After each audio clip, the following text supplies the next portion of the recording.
বিশ্বাস করেন যে ব্যক্তি চাইবে আল্লাহর কাছে মন থেকে, আল্লাহ আমি নামাজ পড়ছি, মাশাআল্লাহ আমি পর্দা কায়েম করেছি, আমি কোরআন তেলাওয়াত শিখছি, দিনের ফিকির করছি, দিন প্রচারের চেষ্টা করছি, আল্লাহ আমাকে তুমি সুদও ছাড়ার তৌফিক দাও, আল্লাহ অবশ্যই তাকে তৌফিক দেবেন ইনশাআল্লাহ।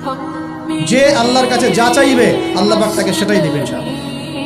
একটা প্রবাদ আছে যে মানুষকে সে কারণেই সৃষ্টি করা হয়েছে, যে উদ্দেশ্যে সে মানে যে গন্তব্যে সে ধাবিত হবে ওই কারণেই মানুষকে সৃষ্টি করা হয়েছে।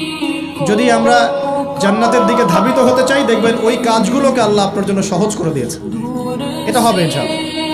আপনি শুধু একবার মন থেকে আল্লাহর দিকে ফিরে আসেন, আল্লাহ আপনাকে সময় দিবে, আল্লাহ আপনাকে রিজিক দিবে, আল্লাহ আপনাকে ওস্তাদ দিবে, আল্লাহ আপনাকে বন্ধু দিবে, আল্লাহ আপনাকে পরিবেশ দিবে, আল্লাহ আপনাকে দিন শেখা সহজ করে দিবে, হালাল রিজিকের পথ করে দিবেন, নেককার স্ত্রী দিবেন, নেককার সন্তান দিবেন, আল্লাহর পথে কাজ করার ট্র্যাক দিবেন, সবই আল্লাহ ব্যবস্থা করে দিবেন ইনশাআল্লাহ।